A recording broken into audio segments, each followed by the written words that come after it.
All right. Welcome everybody to Code 4 Podcast. Today is January 9th, 2026, and we have our boy, Charlie Proctor, on board as our guest today. Charlie, welcome to the show. Welcome to the episode. We're proud to have you on. Charlie is a veteran friend of ours that I haven't seen since about 2014, 2015 time period. Is that correct? Yeah, it's been a while. It's been a while. We were in upstate New York together. We served in the Army together.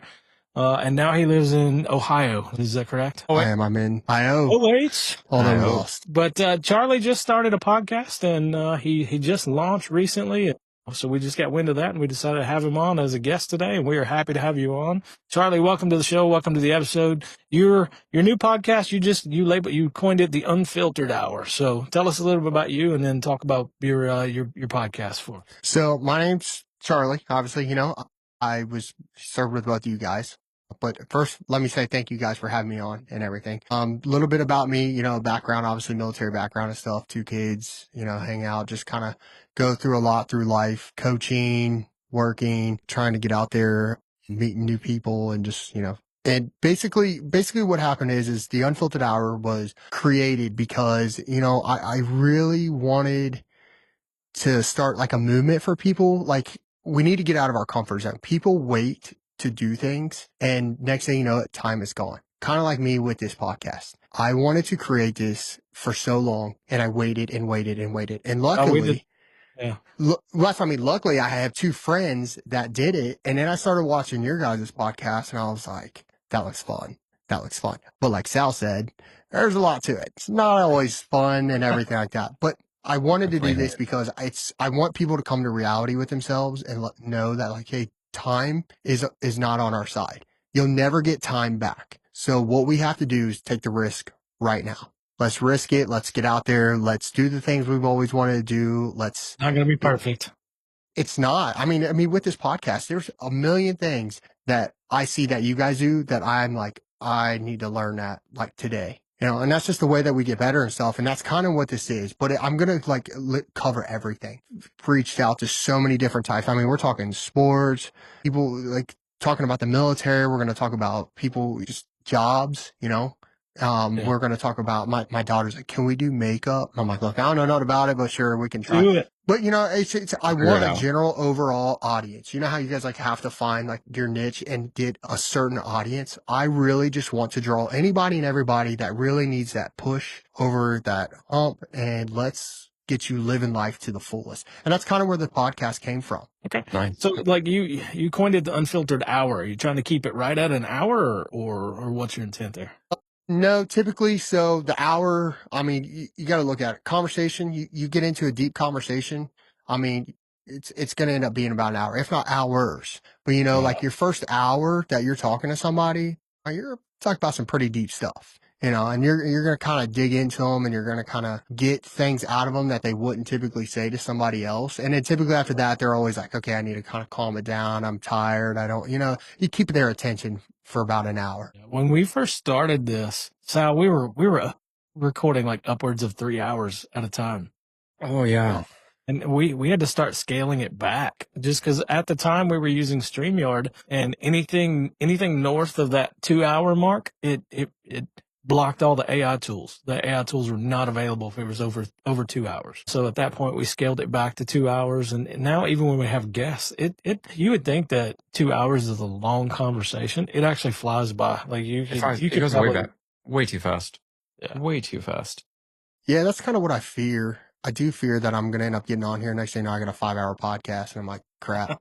But I like the Unfiltered Hour is basically, it says like, it's a metaphor, I think the way I see it, it's a metaphor for like, it's like the bottom line, right? This is the end all be all. This is the end. This is the truth. This is behind the curtain. This is, like you said, that Unfiltered Hour. Like we're going to talk about. It is. And honestly, like I'm hoping people come on here and understand it's going to be uncomfortable, but by the time you leave, you're going to feel comfortable with where you're at. You're going to take ownership of your life. You're going to stop waiting for permission. You're going to stop waiting for somebody to say, it's okay to do it. It's okay. You're just going to, you are out in Cali. So I mean, yeah, this is your Unfiltered Hour, and this is your coming out. I just want people to realize like, hey, look, like you don't have to ask for permission to do things. Just go do Yeah. it. Man, if you Yeah. want to go travel, go travel. I understand like money restricts people. You know what I'm telling you right now, when you die, that money ain't going with you. So if you got the extra money, go on vacation, go visit somewhere you never thought you would see. Mm-hmm. So, Absolutely. and I mean, Live life, like what I think we talked about it on an earlier podcast. So like most people work until their age like 65, right? And Yeah. at the time that you finally can retire monetary wise, like you're at a point where you can't do as much. You're less mobile. You have health restrictions. Yeah. You sleep a So you third. get, yeah. You sleep a third, you work a third, and you live a third of your life. And and if you're not, that needs to change. That needs to change. Yeah. People need to start living life more. Absolutely, probably. So what are some of the things that you're going to want to talk about on this podcast? So like I started working on like the first 10 episodes and everything. And basically like the first one is more of, so I titled it, No One's Coming to Save You. And, you know, like I kind of was going through it and it wasn't more like I was telling people like, it's not a Jesus Christ. Like, you know, like I'm not talking about him or anything like that. When I'm saying no one's coming to save you, I mean, like you have a job you hate. No one's going to find you another job. If you hate your job, go find a job you love. You're not making enough money, go make more money. You know, if you live in a rundown house and you want to get better, go better yourself by waking up and doing the same thing every day. You're not going to better yourself. You're literally going to just stay in the same rut you've been in. You have to get uncomfortable to get comfortable. But anyway, so we're going to talk about stuff like that. I want to do a veteran one where we talk about, talk to veterans about their experience in the military and stuff. I really would like to help guys that are graduating, guys or girls that are graduating high school that don't know if they want to go to college or what they want to do, and kind of give them an insight, because I think joining the military is a cheat code. You get free education, you get free healthcare, you get to travel. And it's like, why wouldn't you want to do that? Give 3 to 5 years, enjoy life, travel. Yeah, I mean, yeah, you do things that suck, but at the you end get of the some life day, experience out of it. Yeah. Exactly. And it makes you grow up. Not only that, but like it exposes Sometimes. you. It exposes you to other cultures. It exposes you to other walks of life, and it just broadens your horizons and understandings to the human condition, dude. Like to who you can be, you know, who's out there, like what's out there, you know, like fuck, man, I would have never loved a fucking guy from Ohio if I would have never met you, you know, like, and like we were like damn near roommates for a good like 6-7 months. Yeah. Before Long time.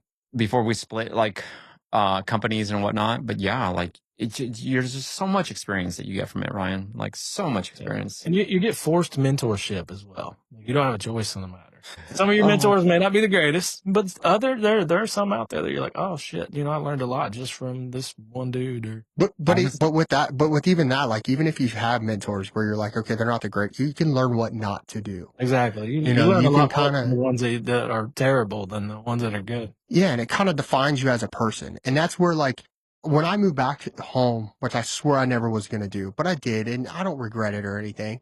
You know, I got great family and friends, and my kids here, and they love it here and stuff. But when I moved back home and I started talking to, you know, some friends and just, you know, just people acquaintances that I knew around town, I was like, it's like, man, these people don't even know what's outside of this, like this town or anything. Like there's so much out there in this world, and people need to get out there and experience this stuff. They need to see that this world is bigger than just the small town that you're from. And I think, and that's kind of where the veteran thing came from. You know, like I would love to talk to, you know, high schoolers that are getting ready to graduate, push them out, let them know kind of some experience from like the older generation to us, to the ones that are coming through now, and kind of push them to see like, okay, like the military does not have should not have a bad rep. They should see the bright side of the military. Free education, you know, free healthcare. You get to travel the world and you meet great people. That's the greatest thing of it all, is just meeting the people in general. I mean, I met you guys, and then I have a bunch of friends that, you know, all over the place. I feel like I could go to every state and actually stay somewhere if I really needed to, because I have friends like everywhere. You know, like I've thought about it to use for our podcast as well, but you like use it as well, like in your area. Go find a recruiter and bring them on board the podcast. Have them talk about available opportunities and what's going on in that whole realm right now, and like options, and kind of have them kind of discuss like the way ahead and what their future could entail. Yeah, that I think that's a great idea, especially getting in their mindset of maybe it'll change their recruiting mindset too, to help them like push more, recruits her and stuff. Yeah, I'd like to talk to the veterans. I'm going to get into sports too, since I coach a lot of youth sports. I see a lot of downfall in the youth sports, bad coaches that aren't doing it for the right reasons. You've always been in coaches. sports. Yeah.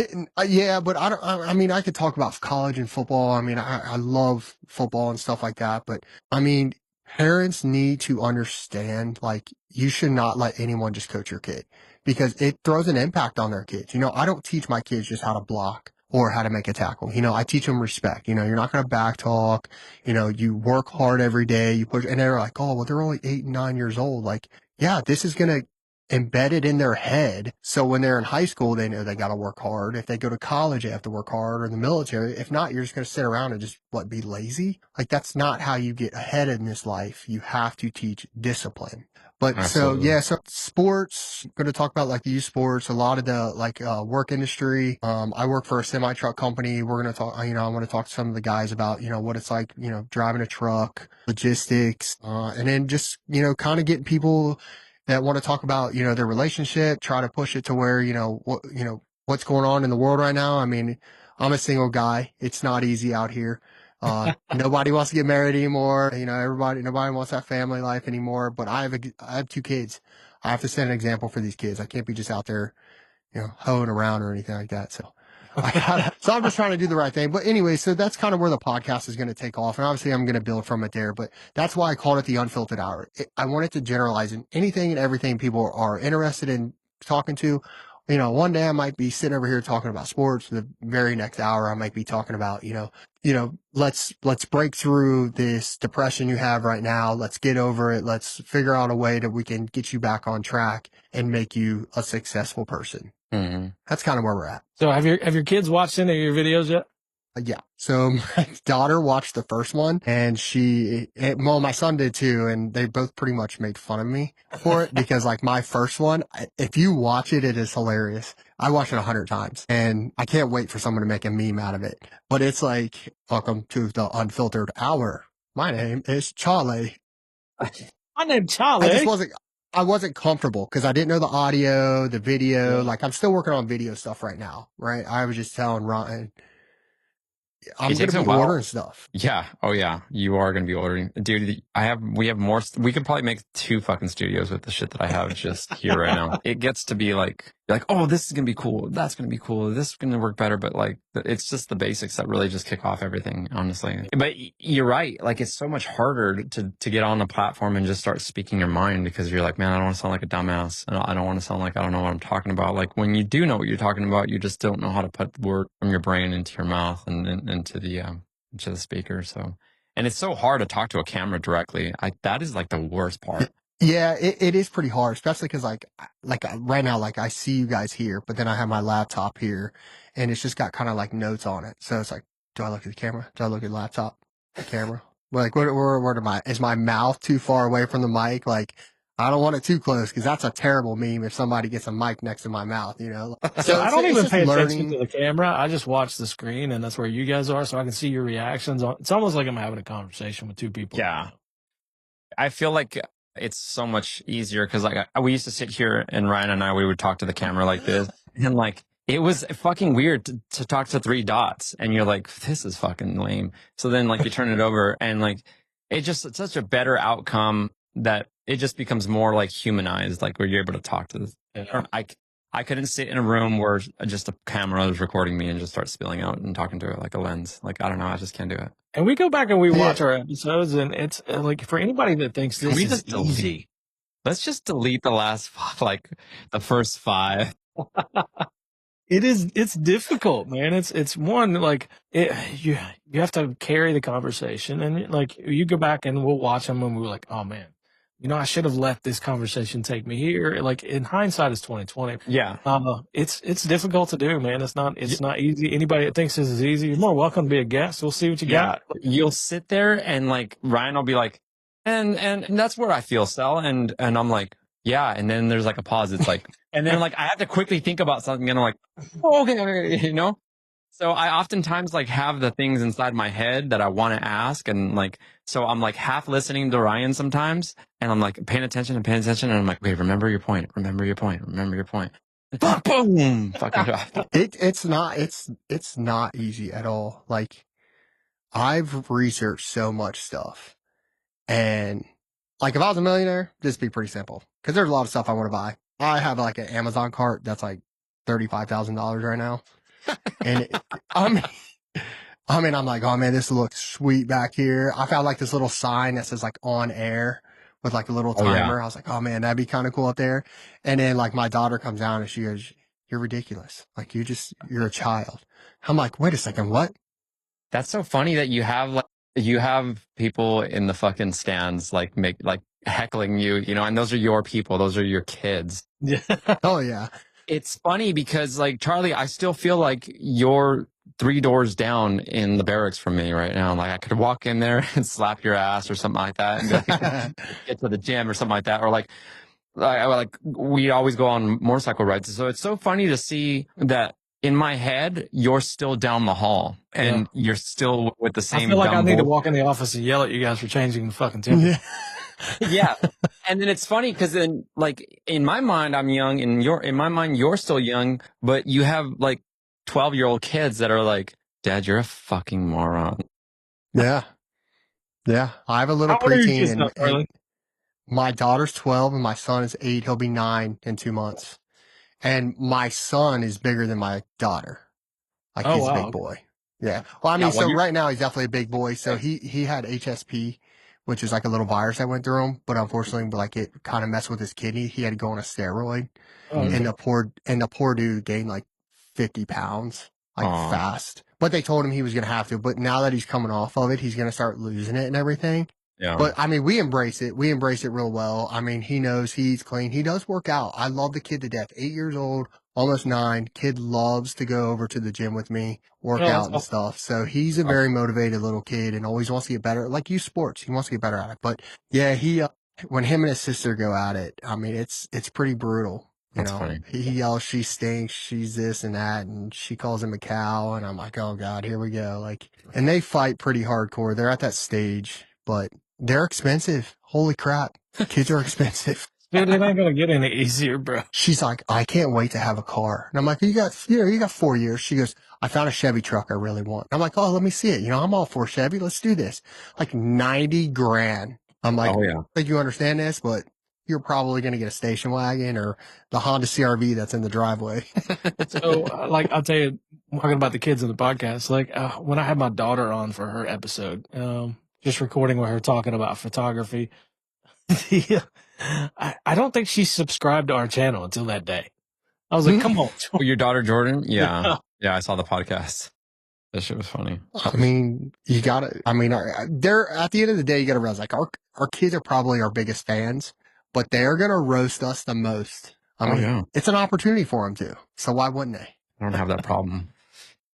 Oh, I just have yeah. my neighbors. I just have my neighbors in my community being like, "Here, you should really No, do this. Really stop saying this so much." And I'm like, "Fuck off." Your neighbor probably thinks you're someone new over there with all your new cars. No, they always know something's up over here. I always have like a block party going on or something like that. Ain't nothing wrong with that. Random fucking people just showing up. My door is always open for anybody to come over and hang out and kick it. I keep that, and I call it keeping it 90s. Like, remember there was a time that you had to go knock on your neighbor's door, like your friend's door, and be like, "Hey, can you come out and play?" Like my friends were like, "Hey, you didn't answer your phone. Like, I wanted to hang out." I'm like, "Bro, just come over and just fucking knock on the door. That's what it's there for." I'm like, "Keep that shit 90s," and they're like, "90s. I like that." I'm like, "Keep it fucking 90s, baby." Like, That was come on over. man, that was such a better time, too. Yeah, it was because you didn't know what you were going to get into that day. All of a sudden your friend has like a new fucking lawn dart kit and you're like, well, shit, guess we're playing lawn darts today. Guess we're going to the emergency room. Yeah. Oh, you don't And see kids outside anymore today. Then you almost kill the neighbor's cat, like, and you don't see kids outside anymore. Like my kids, I mean, I take my kids outside. I make sure they get outside. Like my son loves to fish and he just got a new dirt bike for Christmas. And I told him, I said, dude, I don't care. This summer, I'll shut the electric off. We're not staying in the house. Like we're going to go outside. We're going to get dirty. You're going to learn new things. Like he got a new pellet gun for Christmas. He got a dirt bike for Christmas. She got a gun for Christmas. They got new fishing poles. And I'm like, I don't care. And my daughter, she's like bougie. She's like this. She's a girly girl. She's nails, hair. And I told her, I said, I don't care. I said, you're going to get dirt under your fingernails and you're going to like it. I don't care. I will push you in the water with the fish. Like, you are getting out and you are going to get uncomfortable. Like, you need to get uncomfortable to enjoy life. Yeah. So You being in know, Ohio, like how close are you to Dayton? So I live in Lebanon. I'm about 20 minutes from Dayton. Oh, well, see, that's why they don't want to go outside. It smells like dip spit in Dayton. Very true. Very true. But we do go to other places. So I'm actually 15 minutes away from a lake that my parents go boating on. So we go up there, we'll go boating and tubing and all that stuff, but we go fishing up there. My son's a really good fisherman. Like, he watches YouTube stuff on fishing throughout the winter. He'll learn new tricks. And then he goes out there and he looks like a professional fisherman, but he looks like a 90-year-old grandpa professional fisherman. He's got like these high water boots. He's got a vest on, this big old round hat. And honestly, put a chew, in his mouth and a beer in his hand, and you wouldn't even know he was a kid. Do you remember you had a boat in upstate New York too? You remember throwing that? We went out on your boat one time, and I remember you threw the prop. You get a fucking boat up there. So I bought a boat from my grandpa, and I ended up taking it to New York, which you told me, Ryan, you were like, oh yeah, man, if you get a boat, we can leave work early and we can go boating. I was like, well, I'm going to buy a boat. I'll buy a boat. And then I bought this damn boat, and we're out there riding around. I've never driven a boat. I've never owned a boat. Oh, you're so bad. It was funny. I hit the bottom, completely ripped the prop off, and I'm like, oh my God. On what? Oh, it was bad. I guess I hit a rock. I don't know. Yeah. Oh my God. You guys were out there. Was there another prop on board? Is that what we ended up having to do, or we just? Yeah, I had another one that was on board that we're able to change out. You guys went to Sackett's Harbor, or where were you guys at? Yeah. Oh my God. Sackett's Harbor. It's nice. I felt poor because everybody had yachts. Yeah. Was it Bayliner or something? Like, what was it? Like a little Sea Ray? It was a Murata. Oh, okay. It was a 21-foot Murata. It was white and green. It was a 99. I think 97 or 99. Compared to the yachts that you would see out in Sackett's Harbor and all their bougie boats, like we look like white trash out there. But it was, yeah, it was so bad. It was so bad. But it was. I mean, the best it time, was an though, experience. Right? It was probably the best. It was. It's funny you mentioned that because I don't know. Do you guys remember Richard Vilfer? Yeah, I remember Vilfer. Okay, so I took that dude out on the boat, and he's like, "Hey, man, I want to learn how to wakeboard." I was like, I don't think this is the area to wakeboard, man. Like, there's a lot of yachts, a lot of Sea-Doos. The waves are kind of heavy right now. I'm in this tiny little boat, and everybody that passes us looks like a steamline ship. He's like, I'm going to do it. And I'm telling you, he was in the water. I mean, we know how cold it is up there. I mean, it was like 70 degrees. The water was probably like 50. Yeah. He's out there freezing, trying to wakeboard. All these yachts are coming by, and he gets in. He's like, man, I've never felt so poor and so little in my life. And I'm like, thanks. Appreciate it. Thanks. It was a good time. That's the stuff that you remember. Yeah. And that's why I tell guys, get out of the house. Yeah. Charlie's the one that taught me how to fish, Ryan. Really? Okay. Yeah. Like, I had fished before, but like people would always bait my hooks for me and do all this for me. And I remember like, we'd never catch anything, fuck off. Yeah, we would never catch anything. And, I remember we started fishing in the Black, what was it? The Black River? Black River. Watertown. Oh man. And Charlie was I don't like, think I would have eaten anything out of there. No, and we were catching these fucking big ass pikes, like the size of my length of me, these huge fucking northern pikes. And I was like, what the fuck is this? And he's all, oh, that ain't nothing. That's just a little fish. No, but don't worry about that. And I was like, I don't know how to unhook this. And Charlie's like, oh, you got to grab its fin and just slide it back and hold it. And then you're going to take this fucking hook out of his mouth. And I remember just having like the best time. Like, we were on a roll there. Like, after work, we'd fucking go down to fish. And then I started catching on, man. And yeah, we fish a lot. And it was like $7 every time we fucking broke a Rapella. And we were so fucking broke that we would never go buy like a tackle box. So we'd only we could only buy like 2 or 3 Rapellas at a time. And then I was like, all right, like, this is for today. And then like, you'd fucking fling it and it'd get stuck on a rock somewhere. And you'd be like, fuck, I just lost one, like 2 more. Do you remember Hubbard? Oh my God. Yes. I fucking remember Hubbard. It was Charlie. I think you're going to have to tell the story about his fucking. You weren't, okay. So you weren't there when Hubbard he wasn't on the team. Oh no, we were in the same company as Hubbard him. was in the third. Yeah. Okay. So Hubbard is a mechanic. Great dude. Yeah, so he's a great dude, this big old burly black dude, right? And like he owned his size, like he was a big guy. And we talked him into coming fishing with us one day. We're like, hey, you want to go fishing? He's like, yeah, man. Like, and he had this like weird, like little, for a big guy. He talks like this, and like he's squints when he talks and answers, and he's like, yeah, fuck yeah, we're going fishing, fuck it, we're gonna catch something. Exactly. So we go out there and we go fishing, and he throws his line, and his lure gets stuck. And he's like, hey, Charlie, like, how am I getting this lure? Hold on. First off, okay, our Rapellas were this big, right? And they're top floaters. He decides to go to fucking, what was it, Gander Mountain, and he got like the big ass sea, like a seaworthy fucking fishing lure, Ryan. Like, it had 4 hooks on it, you know? Big as shit. Not for a river. No. Maybe an ocean. Yeah. Maybe an ocean. But he put this big old lure on this like 5-foot fishing pole. It was an ugly stick. And I'm like, dude, I'm like, bro, your lure is longer than your fishing pole. But anyway, so this guy's got a real, he's like, hey man, I cast it out and I got stuck. And I'm like, all right, I'm like, just try to, you know, kind of wiggle it, try to get it unloose and everything like that. And I mean, he fought for I'd say 20, 30 minutes. I mean, he just kept going. I'm like, what is this dude? And all of a sudden he's like, I'm not waiting anymore. Thinking he was going to cut the line. This man got in the river, swam over to it, swam down, and literally undid his hook and then reeled it in. And I was like, I guess that's one way to do it. And he's like, I paid $7.99 for this. I ain't losing this lure. This is my favorite lure. I was like, dude, you're ridiculous, man. But hey, he enjoyed it. And that day he was catching pike, like a shit ton of fucking pike, and he was just throwing it in a cooler. And it was like, it wasn't oxygenated in there. So like, it was a lot of filled you with guys river fished up there. Yeah. It was filled with river water, and he's like, hell yeah, I'm gonna take these things home, put it in my aquarium. And I'm like, yeah. I open it up and I'm like, Hubbard, these things are dead. So like, I remember you guys used to tell fishing stories and go fishing all the time. Like where I lived out in Sackett's Harbor one day, I was coming across a bridge out Route 3, and I see this kid that looks like he's homeless, like he needs a ride. And I stop and I roll the window down, and it's Ray Smallwood. Shut up. I was like, bro, what are you doing? He's like, Chief, I'm fishing. I was like, all right, bro. Like, you look homeless walking across this bridge. Where's your car? He's like, oh, I parked it. That is hilarious. Fucking race. That's hilarious. He's a truck driver now. Yeah, dude. He stopped in once. Yeah, he's a truck driver. He was in Cincinnati. I was trying to get him to come work at the company I was at, but I guess he wanted to stay over the road.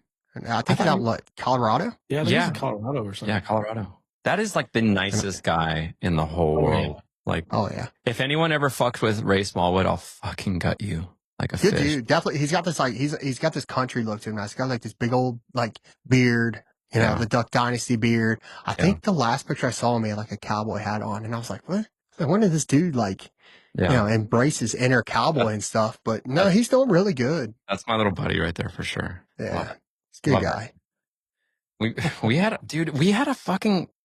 had a paddock of fucking funny ass characters that were our clique in that place. Avila. We got out there like, oh my God.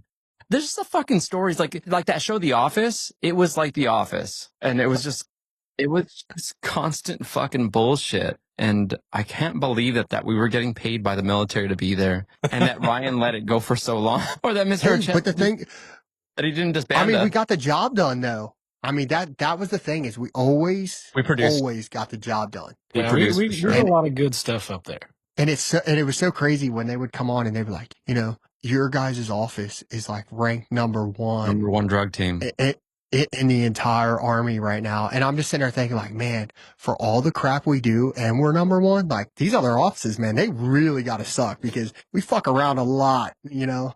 But I mean, we always got done. We always did our job, but we had fun doing it. That was the most important. We had a lot of fun. We had fun doing every operation. That's the way it should be in life. Like you can't take that shit too serious, you know? You gotta find humor in everything, and you gotta make it fun. And if you're gonna be there anyways, make it worthwhile for sure. Yeah. So Charlie, you should have like a panel of some of those guys on board, and like bring Brian. We need to get Brian. Oh my God, Brian. I actually spoke. Have you guys spoke to him? Not recently, but one of the podcast episodes where we talked about him, I created a reel and he shared it. He sends me nasty memes that I So can't relate. yeah, he sends me a lot of stuff too, and a lot of funny stuff. But I mean, I know he's married, he's got kids. I think they just started a business. I think it's like a house cleaning. It's yeah, I think it's like a house cleaning business or like a commercial cleaning business and stuff. Yeah. Which that industry is actually taking off a lot, really big. But yeah, I know that, and I mean, he seems like he's doing great. Married with kids, and every time I sit Somebody there, I thinking, never like, thought would be Ryan? married with children. Fuck. No. No, like I want to meet his wife because I want to be like, I just want to see the Who type hurt of you? person that puts up with him. I just want to know what kind of person puts up with him because he's the goofiest guy I know. But he's the most kind-hearted guy ever. Yeah. Oh, very, very kind-hearted, very smart, loving, and that man will take his shirt off for you. Mhm. And that's the great thing. But He was walking around the office with his shirt off. that's true. That is very In true. He was a loafers. big wrestling fan. In loafers. Which I still have your photo, Ryan, of you holding two WWE belts. WWE belts. Oh yeah, you like that. Right after we got done with one of our missions and everything, and you're like holding the belts in your suit with your glasses on. Yeah, Fucking wild. but no, time. there was some pretty wild times. I don't know how we didn't end up in jail. Charlie, you have to tell the story about us we went to Rome. No, we went down to where was it? Not Rochester, Syracuse. Ryan, we didn't tell Are you. you talking about? Yeah. I don't think we've ever told anybody the story outside of. Are you talking about Lieutenant Atkins? Look, listen. There's a reason I don't tell this story, and it's because of where I woke up. Oh, And listen, was he nice? I'm not gay. I am not gay. Okay, first of all.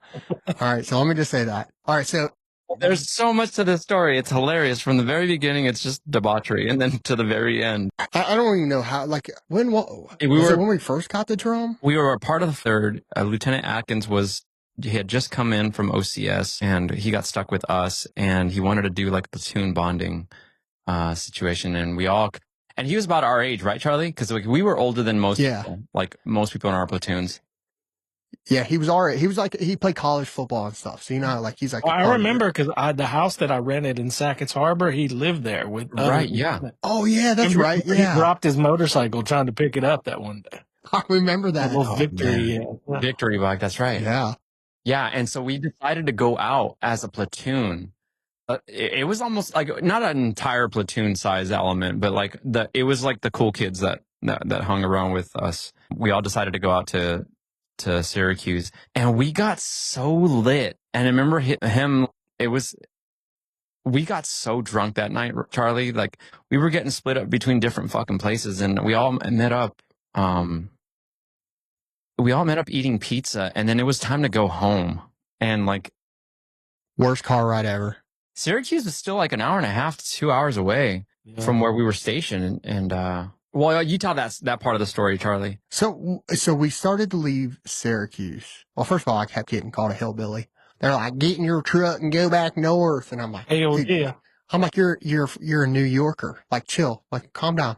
Right. So anyway, I'm pretty sure we were in a Ford Ranger, and there was like 5 of us, and nobody. I mean, obviously they couldn't fit all of us. Yeah, like so the rides left early. That's right. Yeah, and I remember laying in the back of the bed of this truck underneath a toolbox, like to stay warm because there was snow on the ground. Yeah, it was like late November, December. So the full cab was up front, was like one of those Ford Rangers, like where it barely had space in the back but it was like filled with gear.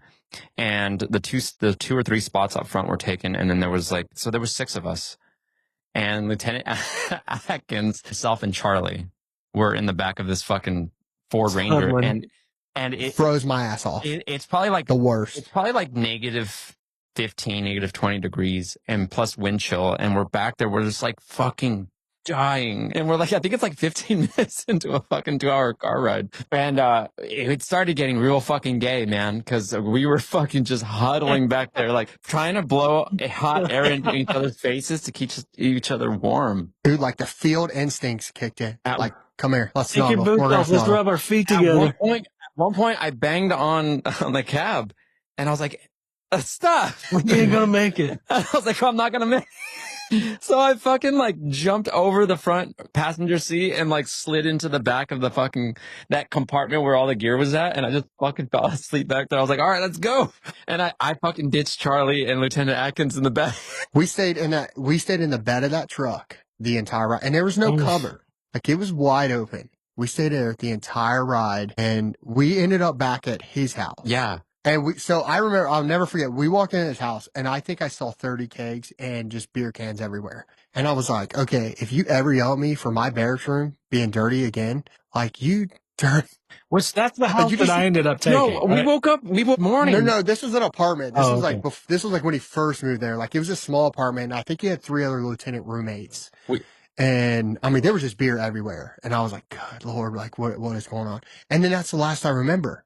But I woke up. When I woke up, I was in bed. I was in a bed, but I had my clothes on. I had my shoes on. I had everything on. I was not naked. I was sleeping in a And- closet. I was asleep. He was in a closet. I was inside of a closet. I like woke up and I was like, dude, somebody's in the shower. I was like, where am I? Oh yeah, we didn't know. I was like, dude, and I wasn't walking funny. So I was like, all right, I'm good. Like, I didn't get raped. But then Lieutenant Atkins walked out and I was like, okay, now I remember getting, now I remember kind of getting to his house and everything and stuff, which means, he kind of took care of us and everything, which is really cool. But then I remember walking around. I'm like, where's Sal? And then I hear something rumbling around and I'm like, what the hell? And here comes Sal. He like opens the door. He's like, bro, like, oh, what happened? Sal came out I'm the like, why are closet. you in the closet? Like, why are you in the closet? Like, what are you doing? And he's like, I don't know. And then like out of nowhere, he's like, you want to go to McDonald's and get 3 Big Macs? I'm like, what? fucking food. Dude, we walked probably 5 miles from his house to the McDonald's on that main road by Post Yeah. because we Yeah. couldn't find a ride. No.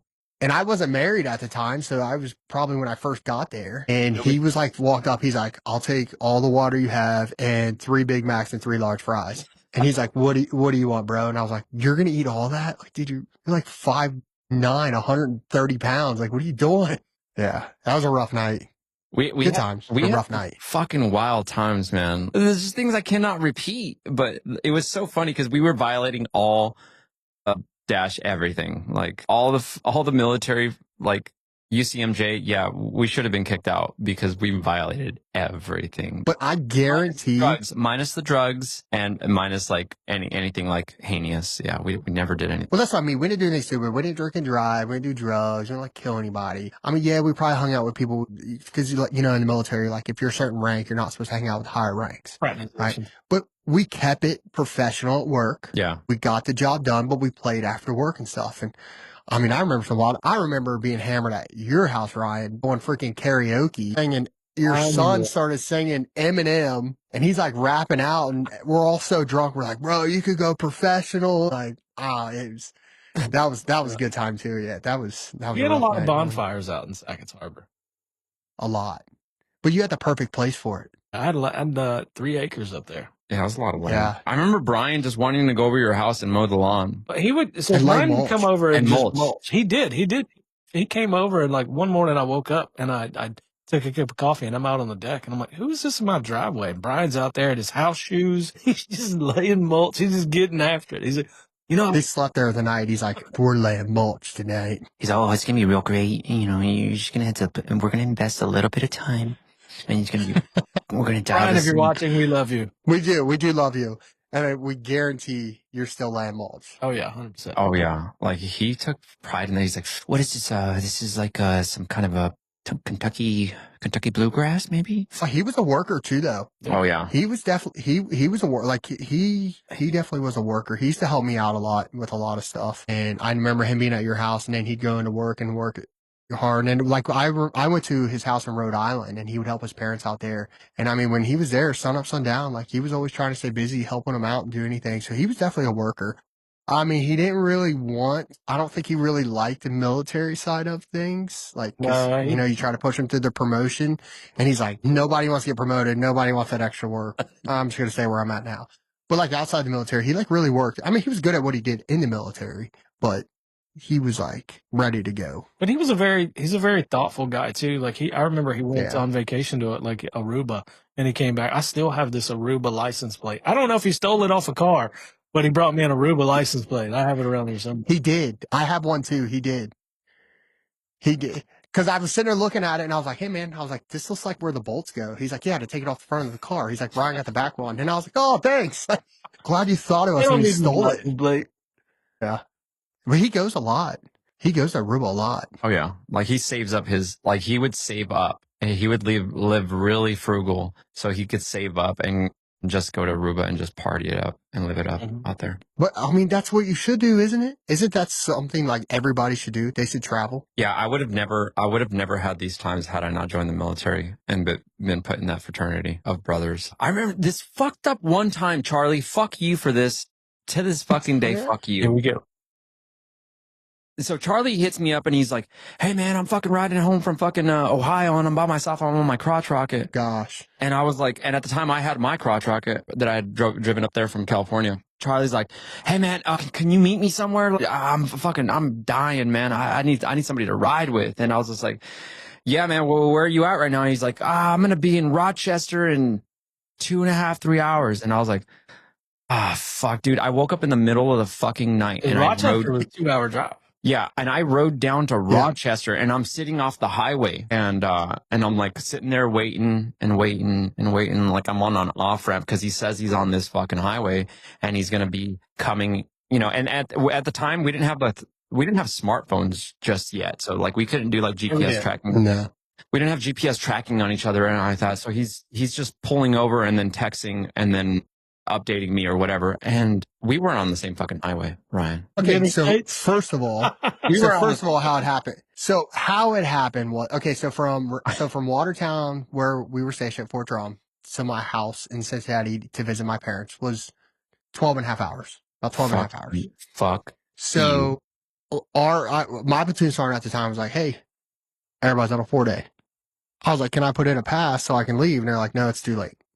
I was like, I'm leaving. I'm going to go. I got a bike. It's nice. I'm going to ride. I'm just going to go. Terrible idea. Stupid idea.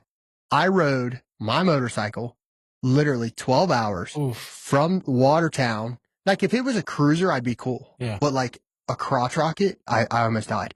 And I literally rode it from Watertown to Cincinnati, stayed for a couple of days. I think it was a Sunday. And my platoon sergeant texted me. He goes, hey, we're getting recalled. Someone got a DUI. And I was like, man, like I have to get back. Like how am I going to I have to get back like now. How am I going to they want to send like 2 hours. I'm 12 hours away right now. So I literally jump on, you know, my bike and everything. And my brother-in-law followed me to Cleveland. So, and he was like, are you good from here? And I was like, no, not really. Not really. I text Sal and I was like, hey man, I need you to meet me in Rochester. I'm exhausted. I'm tired. I don't think I can make it. Like I got to get back. I think you were in like the 511 at the time. And he's like, yeah, sure. I'll meet you there. Yeah. And I think, yeah. So, and when I tell you, like, I was like stopping to text him, I eventually got to the point to where I was like, man, if I would have just kept going, I probably would have made it back. But now I got to find Sal because I told Sal where I was and I'm not there. He's waiting for me. Bro. It's in the middle of the night and I'm trying to get back so I can make it to I literally drove all the way on the bike to Post to go to the recall. And I was the last one there. And the first sergeant's like, you're the last one we're waiting. We've been waiting almost a day for you. Where have you been? And me, stupid, I was like, my phone was off. I lived in the barracks. Like I couldn't say, yeah, I was sleeping in the barracks. Like my platoon sergeant knew I was not in that state. He looked at me and he was like, we're going to talk after. And I was like, I'm sure we are. It was rough. It was rough. But luckily for Sal, thank you. I do remember that. That was a terrible, terrible time, but you stepped up. Fuck. And you were there for me. Ryan, I'm sitting in Rochester and he's all, hey man, I'm just passing fucking Iron Block Harley Davidson. And I was like, I passed him. Iron Block 81. I'm like off of 80. Yeah. And I'm like, that's like an hour and 30 minutes past me. And I'm like, motherfucker. Yeah, I passed him. Fuck, dude. Yeah, I ended up passing him and everything, and I felt so bad. I had a ride in the middle of the night from Rochester by myself all the way back to Post. It was a good ride though, right? Oh, sure. Fucking nice and cold. Yeah, but exactly. But that's what we would get into. We would get into these dumb little things. But it's a memory that lasts for a lifetime. And I can sit there right now, Ryan, and I remember what the off ramp looks like. I remember the Target that I went to go get an energy drink, and I remember just the feeling of everything. I can remember just 100%. I'm just right back there right now, and I'm just as pissed. And you will never, You'll never have that. You'll never have that if you don't have that camaraderie with people. Like, and you know, I Join the military, ladies and gentlemen. If you're looking for a career, you're fresh out of high school, you're looking for opportunities, join the military. Oh, The military is definitely it. Because I'm telling you right now, I could get a phone call from either of you or some of my other buddies I was with right now, and they'd say, "Hey, I need you here. You know, I've got this going on. I really need you here." I would be in my car. I would literally be in my car or on a plane or something, and I would get there. I would figure a way out to and get we there. would do these things for each other, knowing that there was some penance to pay afterwards, that we were going to get in trouble for just being a homie and a brother to fucking reach out and be there. And you're like, I'm supposed to be at work in the morning. And I was like, fuck it, I'll get in trouble. Yeah. You know, My favorite, anywhere else in the world. I mean, my favorite thing is like when you're a private, you're like a baby private, and then like your friend gets in trouble and you're not there, you get in trouble for not being there. But then if you're there, you're going to be in trouble because you were there. And you're just like, holy shit, you know, like, what the hell do they want from us? And then you kind of realize like, oh, all they were doing was building a bond for us. They were kind of teaching us how to be a brother and build that bond. So like once you like progress in the military, like you're hard on soldiers, but you're not hard on soldiers because you're just an asshole. Well, some people are, but you know, you're trying to build them up and make them a better soldier, open their eyes, let them grow up and let them understand like, hey man, you can have fun and still do your job and be great at it. Yeah, like just don't get caught. Yeah, like Charlie was there for me. You were married at the time, and you only had your dog at the time. You didn't have any kids yet, and you were there for me. Like I had to get shoulder surgery on my right shoulder, and I was like, well, I live by myself. I'm like, fuck. And Charlie was like, don't worry about it, brother. I'll fucking go drop you off and pick you up and it'll be fine. And then I stayed with Charlie for like 5 or 6 days, just doped up on the couch. Yeah. Yeah. I remember taking you to the hospital, and then I remember I remember you laying there after surgery and you were getting ready to wake up, and literally you woke up and you had your little gown on, and I don't know if you knew where you were or what, but you moved it, and the doctor's like, "Oh, Mr. Sal, your wanker's hanging out there," and I'm just sitting there like, all right, kind of awkward, cool. It was just so awkward and everything, and then I was like, yeah, you can come stay at my house, but you got to put on clothes, brother. Like, you can't be walking around naked. Yeah, like nowadays is like if you hit up like your coworker and be like, "Hey man, can you pick me up and like let me stay at your house?" Like they'd be like, "What the fuck? Like what? I got to take care of you." But in the military, it was like, yeah. Well, somebody's got to take care of you. You know, like it wasn't even a question. You would just be like, yeah, I'm doing it. I remember. I remember people had girlfriends living in closets inside the barracks. Oh yeah. So let me ask you guys this: with speaking of the military, and you guys were both law enforcement and everything after the military, sorry, I had to mess with the mic. Is the brotherhood like the same? No. Like, would you? No. It is not. No, it's sad. Like even after I people are. retired, like I jumped right into a local police department here, and I was thinking more or less like, all right, I want to be able to continue to serve. Like I'm not serving my country anymore, but I want to serve my community at least. And I thought, like this type of job, this type of environment, it's got to put you back into like a brotherhood type deal. And so like on the shift that I was on, they were made like 6 of 12 of us were all people within my higher group. Most of those were veterans. So that like veterans immediately clicked. And so that brotherhood does exist amongst the veteran population of those career fields. But outside of being a veteran, it's not really apparent, man. It's not the same thing.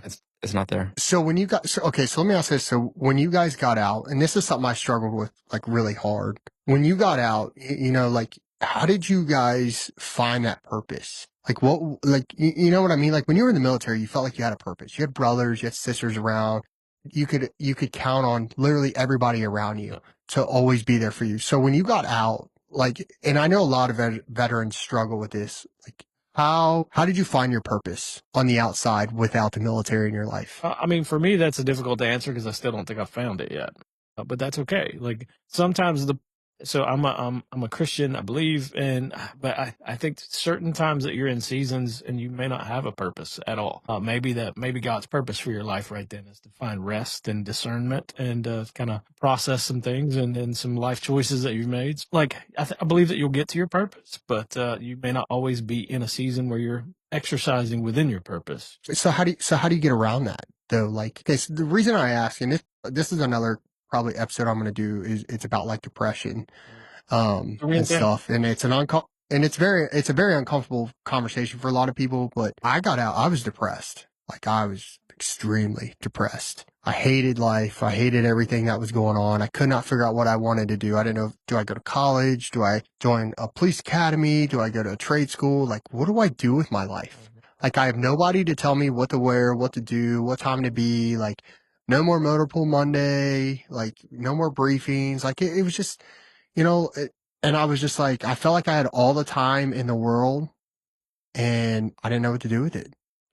Like, because I just wanted to be back in the military. I wanted to be with my friends. I wanted to be with, out in the field with everybody, or whether we're on a mission or in the office or something. Like, I was lost. And like, Well, I mean, I'm you're telling you, lost so because you didn't have the brotherhood. I'm like, it's easy to have purpose when you have some other person giving it to you, like in the military. So your purpose was your job, and fulfillment was successful mission, so on and so forth, right? So it's easy to have purpose when your purpose is literally laid out for you. Finding purpose in life is a little bit more difficult, because then you have to figure out, all right, what are my talents? What am I good at? And then start looking at avenues in which you can use your talents to to the best of your ability, and maybe find your purpose that way. Some people may go through life and they may never have found their absolute purpose. Um, I think, but that kind of gets into a different conversation about like happiness and contentment. Like Yeah. even though I'm not there right now, like I don't think I found my purpose, because there's a part of me that thinks that, all right, that depression that you talk about is real. I remember when I retired, I was like, oh, you know what? Maybe my best years are behind me. Maybe my purpose on this earth has already been fulfilled. So what do I do with the rest of it? So those are real thoughts that go through your head. But then it kind of leans towards, are you just going to have to learn to be content and to be happy? And you may not be doing exactly what you want at the time, but again, what are your talents? What are your God-given gifts? How do you use those? Yeah. And I mean, I think it also comes down to like, like you said, it's like kind of where you're at in life, like, your happiness and stuff like that. But like, that's like the other thing I want to get on and like talk about when it, on another episode is, I think it's very important that we do talk about like depression and helping people like understand, like you are depressed, but we can get you past this and try to get you to where you feel like, there's a purpose for you. Even if it's something small, like me, like right now, if I did my everyday life, it's boring. I work out, hang out with my kids, coach sports, cook dinner, go home. That's probably like 90% of like the world's problems right now. But someone like a veteran coming out of it, like I always like thought, like I want to continue to, network and reach out and kind of help out and see where I can.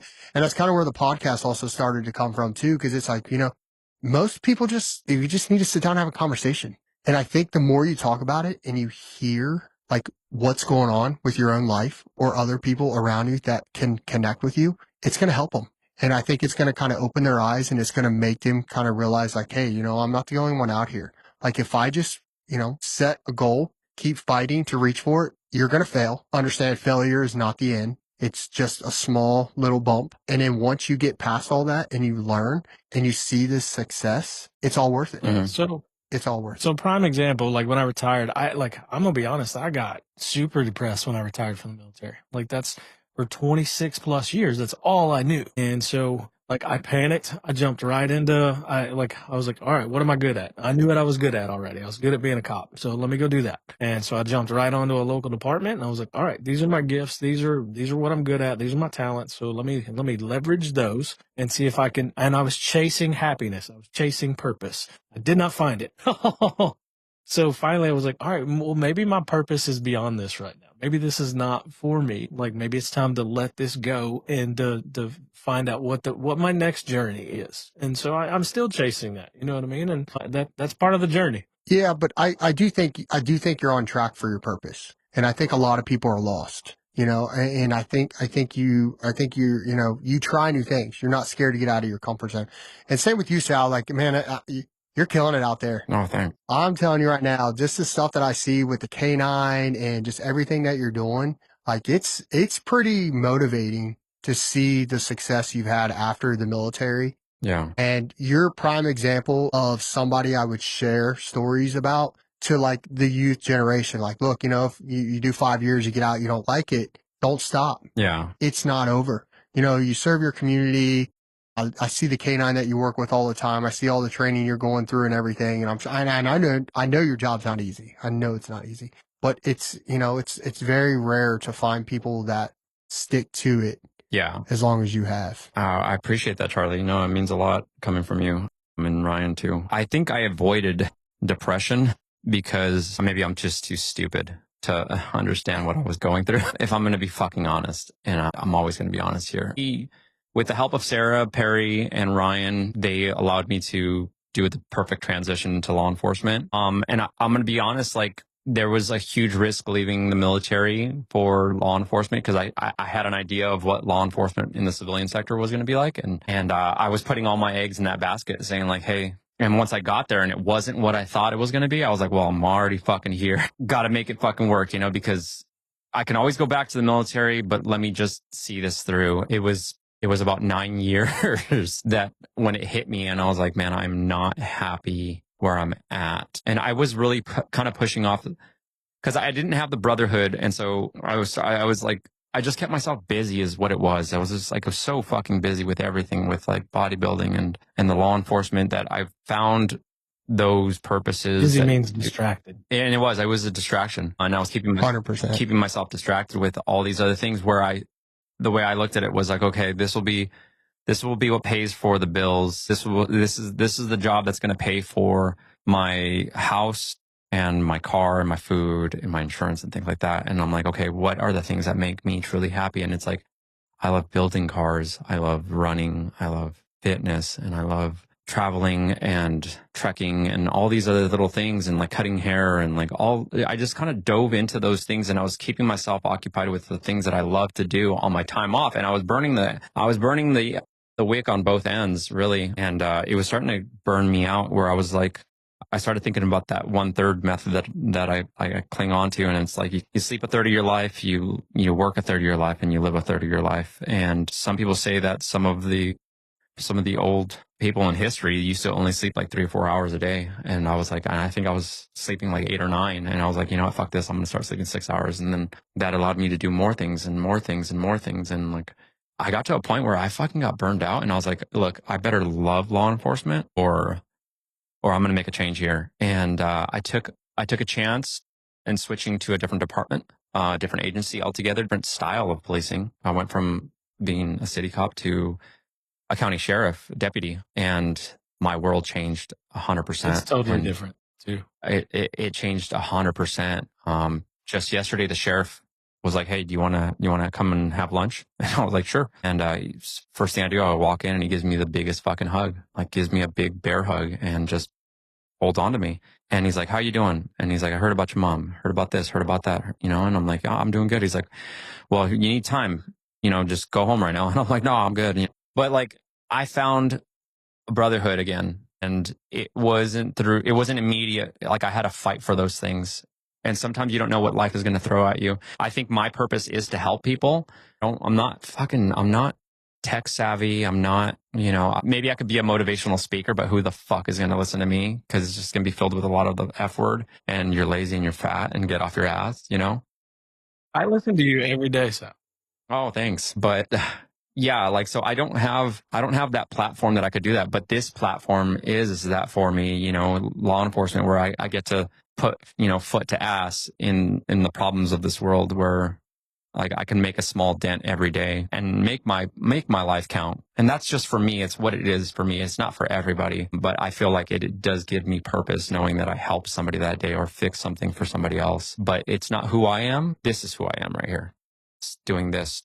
I've noticed that I this is my only day off today, and we're doing this twice today. And people are man, you're going to take a day off? And I'm I was working 4 days just so I can come over here and do this right now.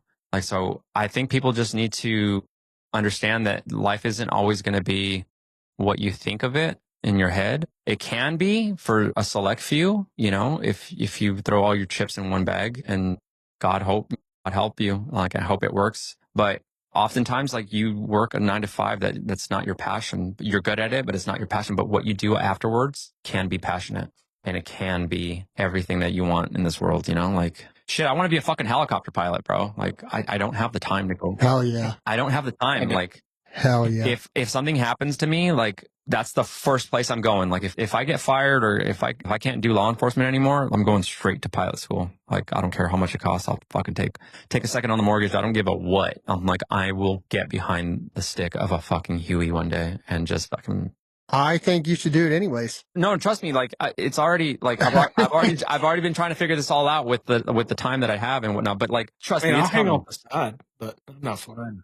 It's coming, and those are the wild, crazy ideas that I have for myself. And and no one's ever. What's that? Yeah, fuck yeah, you can. We'll make it happen. That would be sweet. But yeah, long story short, Charlie, like I'm too stupid to know that I was in depression, and I was just distracted with everything. But yeah, I definitely fought through depression for sure, and luckily that for a fact, like I can't drink alcohol, Charlie. Like me and alcohol don't mix because it's either going to be a really fun time or it's going to be like 5 days of recovery. And so that was never an avenue for me to sit there and drown myself in or get fat and stuff because I was so vain about myself that I was like, oh, I'm not going to do that. I'm going to fucking go to the gym and like just avoidance, right, Ryan? Like it's, what'd you call it? It's avoidance. So, hey guys, avoidance worked for me. I don't know about you guys. We don't encourage that. No, do not avoid I don't it. encourage avoiding it, but you have to have an outlet. So don't just work a shit job and be unhappy with it. Like it might pay great, money, and it might facilitate a lot of things for you. But like, make sure those things afterwards are everything that you want to do in this world. That's And all it is. alcohol should not be an outlet. That's not I remember. No. Like even when I was on patrol, I would I wouldn't drink on the days that I was working, but like on the days that I wasn't working, I think every day I was drinking, and I never got drunk, but I was just every day I was consuming alcohol, and I'm a day drinker. I'm 40 something years old. Like I was one of those guys that at noon would crack a beer. Like, all right, cool, but then I would allow that to take charge of my day. It would ruin the rest of my day. So there was no going to the gym after that. There was no, you know what I mean? And so anything that I had productive wise lined up was gone. And you lose a day. Next thing you know, you lose 2 days, you lose 3 days. Next thing you know, a week or a month is gone. And you're like, man, I have done absolutely nothing that I really could have done. So just be careful with alcohol when it comes to depression. And I just want to put it out there that at the time, from the minute I got out of the military, I was allotted to go to the VA for like counseling and whatnot. And I took advantage of that. So guys, don't think I was just coming home and harboring all this inside my head. Like at some point or another, my mind still works like a mechanic, and knowing that everything needs to get greased and oiled and lubricated and adjusted. And the same thing with my mind. So like I was constantly at least twice a week. I mean, like they were offering it. They were like, hey, you want to come in for counseling? And I'm like, shit, well, we just talked about all this stuff on Monday. And they're like, well, come on Wednesday and fucking unload some more. And like, all right. And sometimes I wouldn't even bitch about shit about law enforcement or I'm sorry, like military or Afghanistan. I wouldn't bitch about any of that stuff. I'd be like, I got a fucking bone to pick. I got a bone to pick about my goddamn fucking my job or this or fuck, man, like problems or just whatever. Like it didn't just have to be one thing like associated with the military to go to counseling. Like I would unload all the time. And it fucking helps. But let me ask you this: did it help? Yeah. You sitting down actually talking to somebody? Yeah. Did it help? Like Ryan said, like sometimes he'd go and he would just be mentally fucking exhausted. Like afterwards, it would help. And it helps to have a counselor that's going to be objective at times, as well. Not just be like, yeah, you know what? You're right. Fuck everyone. Fuck the world. Like it sounds like you're doing everything you need to be doing. Like no, like you need somebody to kind of go in there and be like, hey, buddy, you have anger issues. And you can't expect everybody else to live up to your expectations, even though your standards are super high and you're doing well, good things for everybody else. You can't expect them to do those things for you. So you're going to just let yourself down. And you're like, fuck you for being right now. It's hard, but you need that. You need someone to play devil's advocate. You need somebody to kind of just tell you just straight up that. And honestly, it's crazy you said that because like the show that I'm creating is it's actually exactly like that. Yep. I'm going to take you out of your comfort zone. I'm going to tell you some pretty hard truths, or I might, kind of say some things that you might not like or whatever, but it's not anything to degrade you, put you down or anything like that. It's kind of get you to open your eyes like, okay, like it's time to take some ownership. Let's fix this depression. Let's fix this mindset you have and let's get you disciplined, take ownership of your life, and let's let's freaking enjoy the time we have left. Nobody knows when this life is over. So just go enjoy it. I think people, you know, I mean, look, I think go people ahead. know exactly what's fucking wrong with them. I do. Like, I know that people know what's wrong with them. They just don't want to admit what's wrong with them because it's embarrassing to admit what's wrong with you. Yeah, that's fair. So when people say like, oh, I don't know what's wrong with me, like, you fucking know what's wrong with your relationship. Like, you know exactly what's wrong with everything. Like, you just don't want to disclose that and feel embarrassed about holding that so high, whatever it is. It could be a fucking fetish or something like that, or it could be alcohol, or it could be whatever it is that is not letting you be true to yourself. And it's festering, and, you know, you're putting it on everything else out there. Like, you're just fucking blaming everything else except for that one thing. Well, that, and people, they don't want to be judged. Yeah. They're afraid that if they come out and say, well, I'm an alcoholic, or, you know, this or that, they're going to get judged by everybody. Yeah. But it's like I tell everyone out there, like, nobody's perfect. Nobody is perfect out there. We all have a past. We all done things we're not proud of. You know, people can, I believe, my opinion, people can change. People can change for the better. 100%. It takes work. It takes dedication and everything. I mean, you're not going to change in a day. So if like you come to me tomorrow and you're like, I'm a completely different person. Oh my No, you're God. not. Work on yourself, focus on you, keep pushing yourself, and you're going to get there. Yeah. So like before I retired, I started counseling, and I did counseling for 18 months before I retired. It's probably one of the best things I ever did. But I was very adamant. A lot of people are like, like we have all these veteran counselors and so on and so forth. I was, you know what? I kind of don't want a fucking veteran, to be honest, right? Because I didn't want to run the risk of sitting in a room and talking with somebody who is going to help me further justify my thought process. Right. Because, you know what I mean? So I wanted somebody with a totally different perspective that was going to be like, no, you're an idiot. I was like, oh, okay. Well, that's what I needed to hear. Yes, absolutely. 100%. Like, you're not going to get better by somebody saying like everything that you're doing is the right thing. You only get better when people are picking your flaws and like exposing your flaws to you and saying, I don't need validation.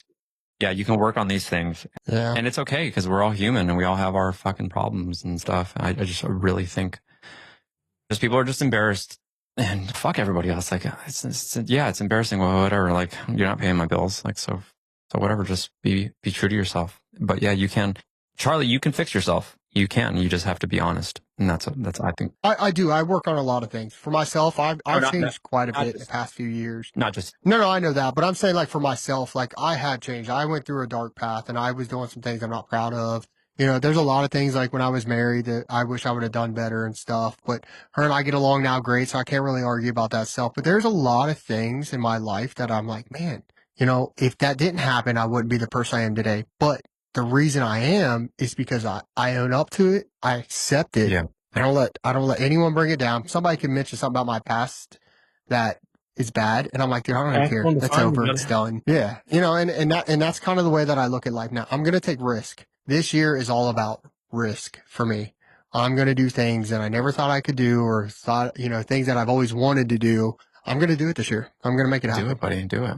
Do everything. Well, not everything, but just. I'm not going to fly a helicopter, but yes, you can. It'll be fucking great. Like, and I think that was one of my successes was that no one ever told me I couldn't. Like, no one ever fucking told me I could. And the ones that did were like, oh, you'll never do that. I remember there was this girl in high school. She was like, I had like a picture of like a bodybuilder on, I think it was like we were doing like a collage or something like that. And she was like, I said, I'm going to look like this one day, you know? And she's like, no, you're not. She's like, I'll bet you $1,000 you'll never be that. And I was like, we should find her. Like, she owes you $1,000. Right? Yeah. You know, she can keep that 1,000 because you know what? That 1,000 that we bet propelled me to do it. And then when I got my pro card, I was like, bitch. Just send her tickets to your next show. Oh man. Yeah. But that right there it was huge. It's like, you can do anything you want, Charlie, and you can start it today. You know, the hardest part is you got to put your mind to it. The hardest part is just getting started. Just walk up to, I know plenty of people that walk up to fucking millionaires in like their nice cars and be like, hey man, what do you do for a living? And it's like, yeah. I'm an executive here and I do this. Like, yeah, but what do you do every day? And they'll just sit there and pick and be like, I could do that. Like, yeah, you can. I'm like, how did you get into that? I'm like, I went to this and I did this and did this. And like, you can just do that. Like, you can go up to a pilot and be like, what school did you go to? Was it hard? No, it's just bookwork and this and this and the time. And it's like, how much money did it cost you to learn? It's like, maybe like, $75,000 with student loans and whatnot. It's like, and then how much did you make the first year? It's like, I made like 25 grand, but I had to get my hours and whatnot. And then they'll break it down and be like, but this is where you make the good money. And so then you can like create like a little plan for yourself and be like, okay, I'm going to do this. I'm going to do this. I'm going to do this. I'm going to do this. And then just go and be like, hey, I only have enough money for one flight lesson this month,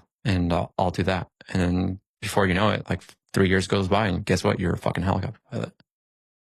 So, Hell like, yeah. I think we've all Fucking A. followed certain people that have like a very rigid, like when we talk about successful people, like look at Mark Wahlberg, for example. Like, so like he's at what, 4 a.m. club, but he follows a very rigid, strict schedule. Like if you look at Elon Musk and how he runs his day, those are guys that they follow a very strict adherence to a schedule, but most of their schedule is things that are avoiding distractions. Like, so they're not too in tuned in social media and they're not on their phones all day unless it's like business type stuff. But like it's just the avoidant, and a lot of those guys are very like vivacious readers, right? So like I think that's kind of the goal this year, is to kind of like cut out most of the distractions that I've had, that I've allowed to take hold in my life. Like I don't know how much time I spend on social media anymore these days, or just surfing the internet or YouTube, but cutting some of those distractions out. And then sticking to a very rigid schedule to where you can, all right, I these are my goals. This is what I want to accomplish. So, and this is the plan. This is how I'm going to get there. Absolutely. If you don't have a schedule, you're pretty much, you're doing yourself a disservice. Like you should be on a schedule for sure. Like it's just more productive that way. And yeah, you're right, Ryan. Like getting off the fucking social media. Dude. That's true to the social media. That's one thing I did pick up this year. I mean, well, we're 9 days Unfortunately, in, but running I'm a sticking to podcast, it. it's almost impossible to get off of social media, but I try to stay It on is, the but like podcast channel more than anything else. it is, but like at night, instead of watching TV, I might read a book. Yeah. You know, like I'll read a book just to try to get better at something. You know, I try to learn something, whether it's big or small, every single day.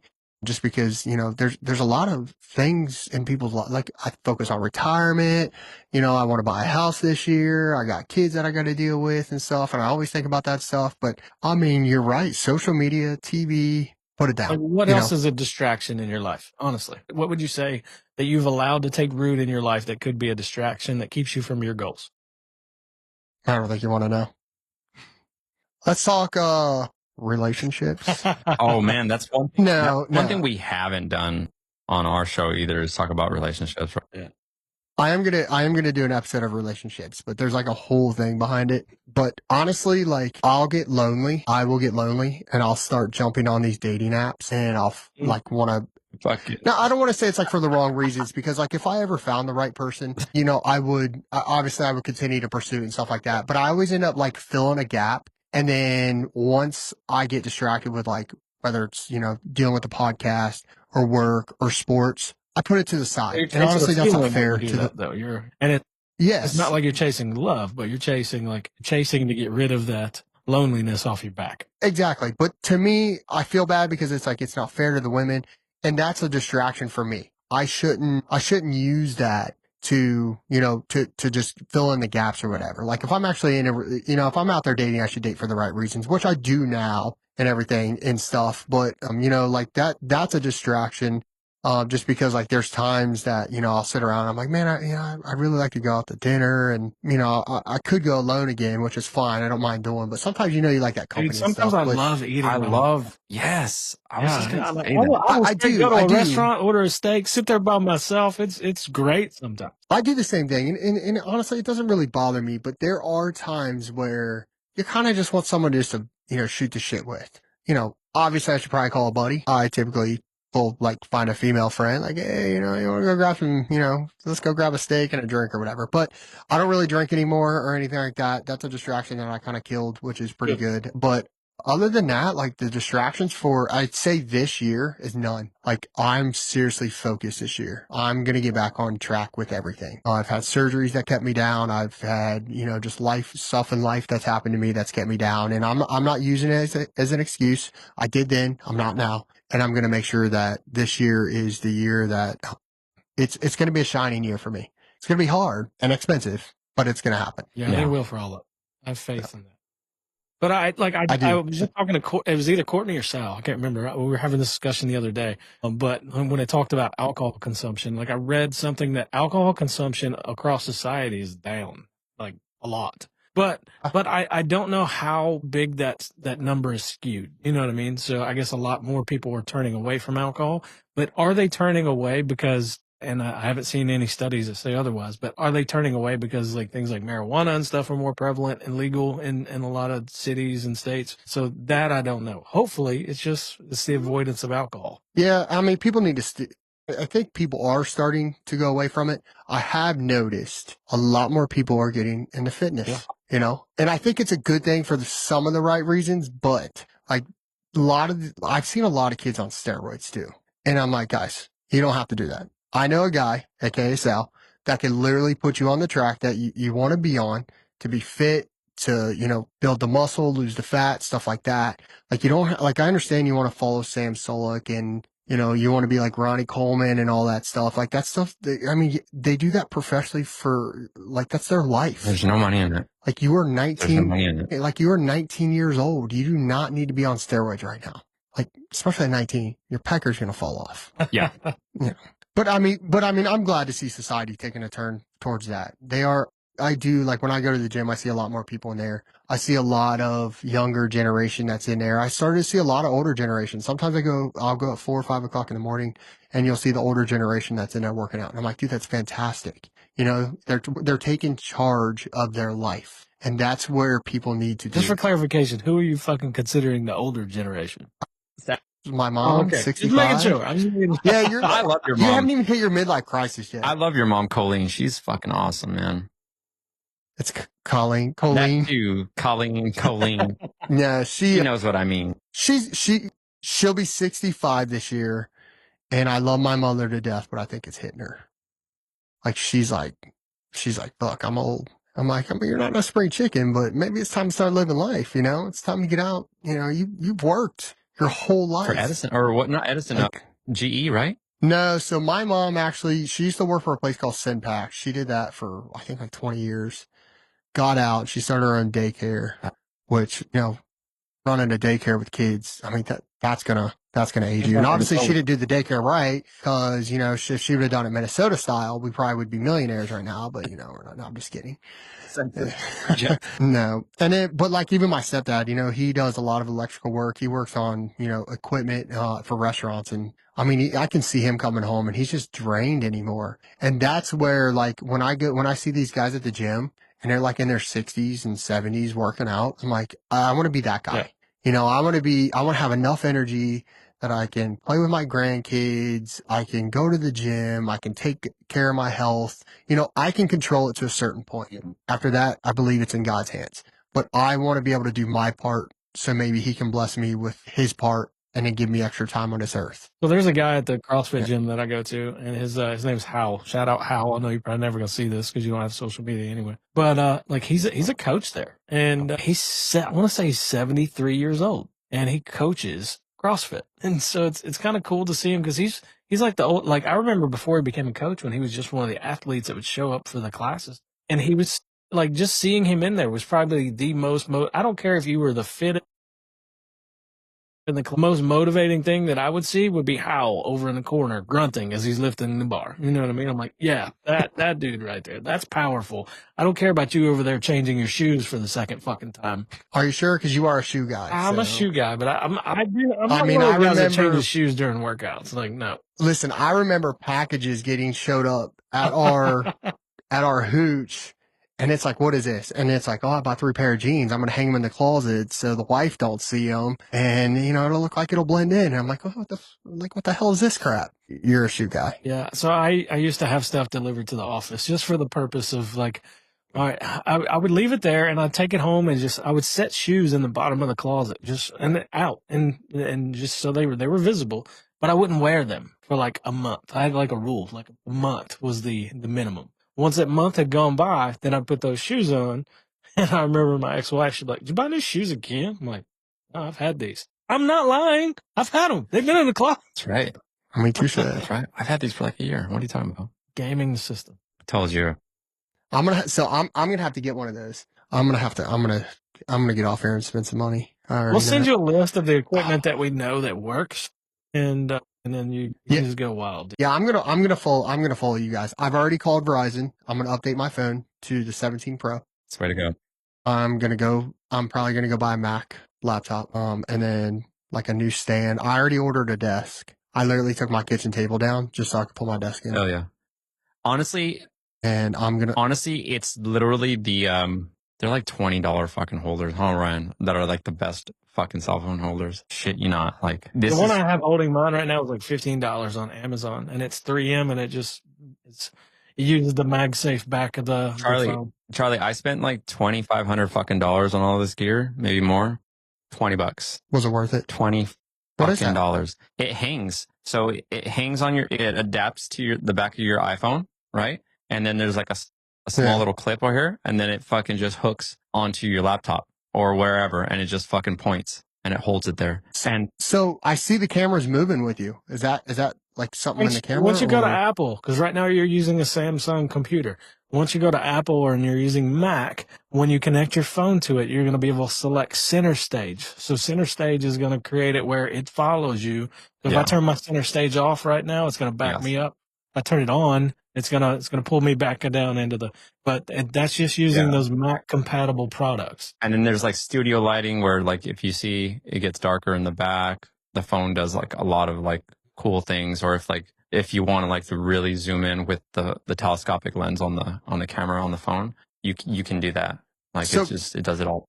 Since I have like the Samsung laptop, I mean, I wonder if they make an iPad, like a really nice iPad that I could kind of hook up to make it. You know what I mean? Like, where I could use my phone and the iPad. I'm sure you could. Yeah. Yeah, but you would still use your phone. Like even iPads are not going to have the same camera.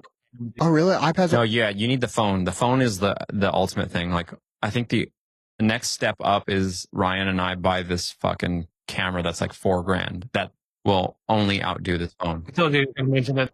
I think I'm gonna be on Ryan's side with this. I think when you get to 1,000 followers, maybe buy the camera. But I know you, Sal. Like if it's not the best, you're just not done. I don't have kids. I don't have kids, and I'm surprised you don't have a warehouse right now. That's just for the podcast. It's not because I haven't been looking for it. You know, it's easier when you don't have kids and when you don't have responsibilities. My biggest responsibility is my dogs. I eat frugal. I don't even eat frugal, but I mean, like I have a plan, just like we said, a schedule. I only spend like $150 a week on food or whatever. And I make all my meals for like my bodybuilding, and I can still do it on that. But like all that extra income that I have that most people spend on dumb shit, like I spend that on big shit, you know? It takes a while, but like you can do it. You can do it. Like you just gotta cut corners on certain things. But yeah, like no, dude, the iPhone is the way to go. The iPhone 17 Pro Max, and then when they get an 18, we'll jump onto that bandwagon too. Then, huh, Ryan? I mean, I paid for that whole early upgrade plan just for one more. And you still didn't have it in time. Yeah. Yeah, so I'm gonna start looking into some more equipment and stuff. I mean, obviously you can see like right now I'm sitting on my couch and stuff, but I am gonna build it. I'm still working on building the kitchen, which was a kitchen, into like a studio. But you could do it. Which I think is You can do a remember professional green screen. Like you can do a professional green screen, Charlie, and then like you would just adapt to it. And then like right now it's kind of fuzzy because there is no green screen. But if you were to put if you were to put that feature on a green screen, there would be no like hiccups with like the lighting or what's not getting covered and whatnot, you know? So like you don't have to go and create like this big ass fucking mission to get a studio set up the way you want it. Technology.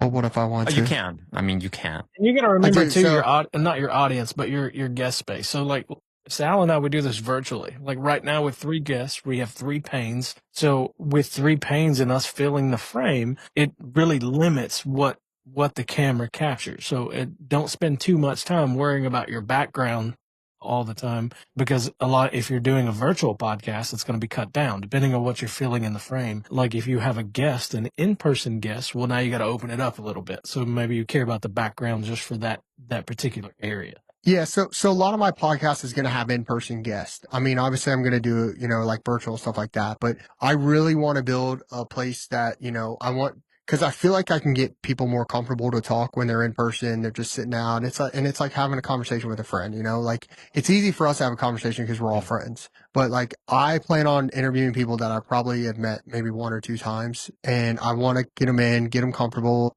Hey, Get 'em figured here's a water, here's a drink, whatever. Here's 4 beers. But no, I feel like when you are comfortable in a setting, you are literally going to open up more. Yeah. Now, if they get drunk, that's on them. I'm going to order them an Uber and they can get out. But everything's going to be recorded because I am not going to be on the news at all. But the studio is not only for podcasting. My son wants a studio because, obviously his video games, his fishing stuff. My daughter does a lot of, makeup videos. She has like a small channel right now that's very monitored heavily by me, but she actually has more followers than me too, which is kind of a thing because she throws it in my face. But like she's real big into makeup and stuff. And I'm telling you, she knows everything about makeup. It's insane, but it's so expensive. Don't ever have a girl. It's expensive. I don't know if Jordan was in makeup or not or anything like that in her teens. Now she barely wears any. Well, I'm hoping it's just a stage. But like for Christmas, she wanted to go to Ulta and I walked in. I was like, all right, pick you out a couple things. And I'm telling you, there was a bottle that was like 6 inches and it was like $150. And I was like, no. Like Jordan don't get dressed I'm up like, for I'm not work now, buying but this. like whenever she comes over here, she looks pretty homeless. Yeah. Well, I mean, I think that's the look. I think that's a trend a lot of women are going to. They like the baggy clothes, throw the hair up and Like, walk did you out. just wake up? I can't believe the baggy clothes are fucking back for the girls, man. Yeah, I'm not a fan. God, I'm not a fucking fan of that. No, Really? man, no. Like an oversized Well, I hoodie, mean- maybe. But let's stop it at hoodie. We don't need mom jeans. And like, so Courtney and I were at the mall the other day, and there was a pair of jeans that they were twice the size of bell bottoms. You could fit 13 legs in one of these things. And I was like, what is going on right now? Yeah, All right. So that hasn't hit Ohio yet. it is. I mean, they're wearing kind of baggier jeans, but it still kind of shows the figure and stuff like that. And I don't know what's. To the grace of God. To me, it seems like it's promoting fucking dudes liking dudes. Because if a dude likes a girl wearing baggy jeans and a fucking sweater and her hair like no makeup and stuff, I'm like, you're dating a fucking dude. You might want to just call your boy over and just kick it with him forever because you probably have more in common. So with that being said, like all my like when I was out dating, right? Like I was just dating a girl. And she liked to wear baggy clothes and stuff like that and like no makeup. But that was around the house. Like when we went to my work thing, she was high heels, black dress, fully done. Like that's the stuff that I don't mind. If you want to bum it around the house, whatever. Bum it around the gym, whatever. But if we're going out and you dress up and stuff, like I need like a feminine kind of girl in my life. I don't need. Yeah. I'm not trying to find somebody The that's, homie. trying to match me. Yeah, you're not trying to go. And dating, you got to be careful because sometimes you don't know. Like sometimes these women out there, you don't know if they're actually It's a women. dude. Okay. Like I'm scared to death that's going to happen.